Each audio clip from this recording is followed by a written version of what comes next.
There you go. That looks really good, Jay. Hi, Bandit.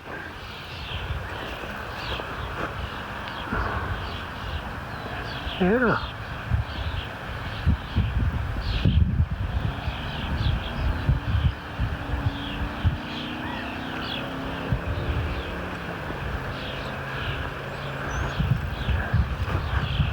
You can pet him a little bit. He's starting to calm down now. So this is what he needs to know, is that everybody's going to be okay. He's known us since right when he was born. And that's good. There you go. And then he's like, oh, okay, this isn't so bad.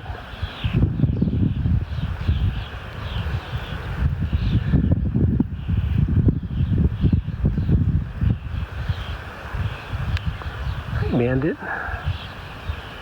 We call him the little black bandit. He's pretty gentle. I would go ahead and let him go now. It's okay. Thank you. Off he goes to find Mom. That was cool.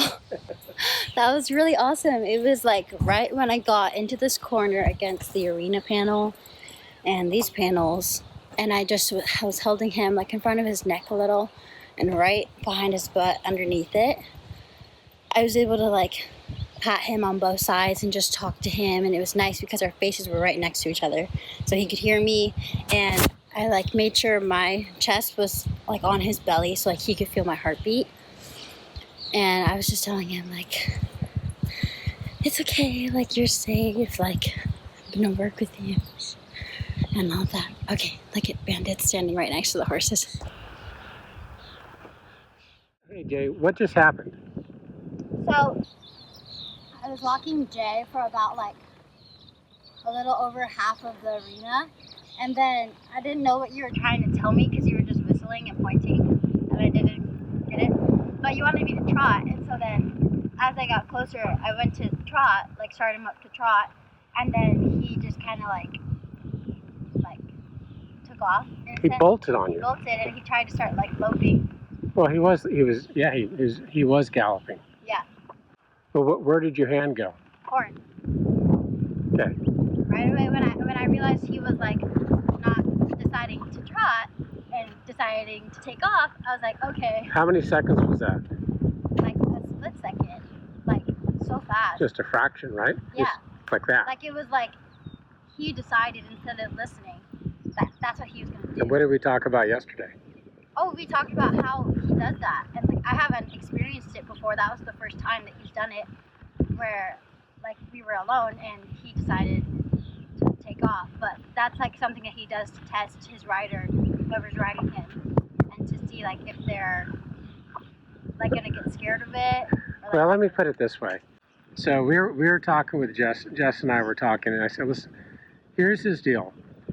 He'll go along nice and easy, and then you get a little stronger. You start kicking him up a little more often, and he's realizing, oh, she's going to make me work a little harder, and then he'll go, okay, well, if you want to go, I'll go, and he'll hit the turbo, and depending on how you react to it, so he'll either be a passive resistor by slowing down, or he'll just strip gears and take off. And then what most riders would do is they would just it's like way too fast, they get scared. So then he wins that. So in this last transition, I told her to trot off, and she just went right back to putting her hand forward and her hand back, and didn't even recognize that there was a chance he was going to do that all over again. Okay, so let's just see. I'm Jay, and I take off.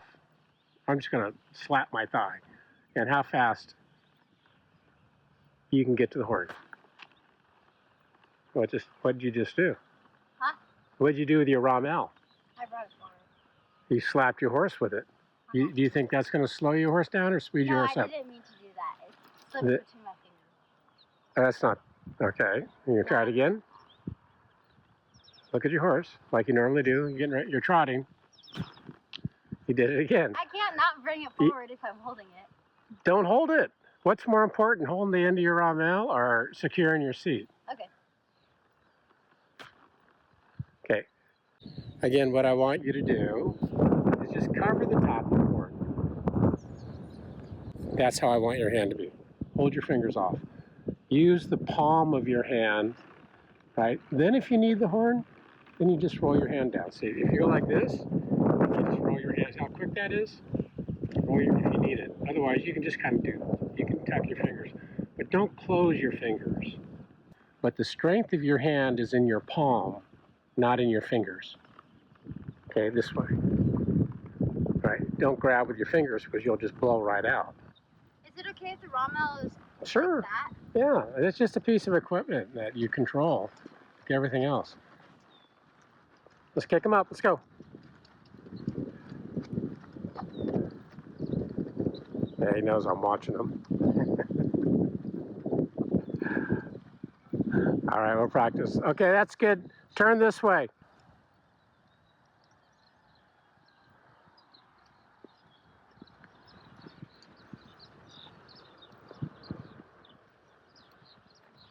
So that was a little bait. I just wanted to see if he was going to bolt on her again.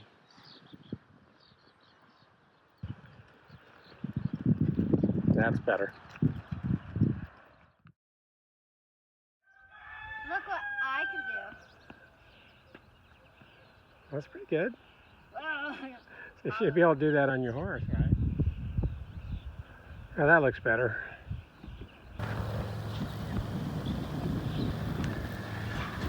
Here we are at the end of the day.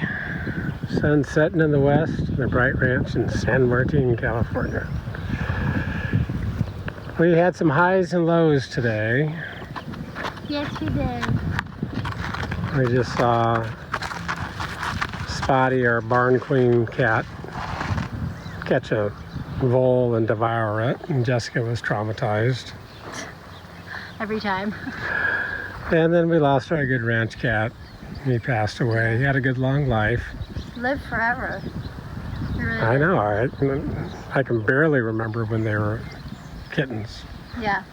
So we're like, it's got to be 16 years, 15, 16 years. That's like almost my entire life. Yeah. I'm 18.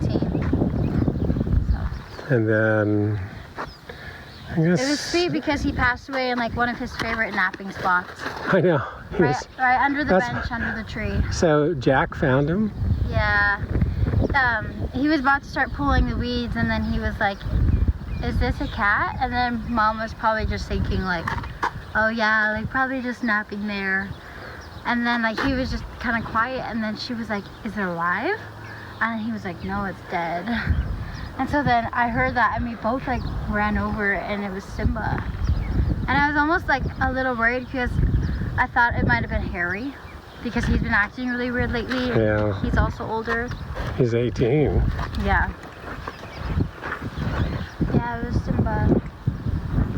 But Now, what do you say we call today?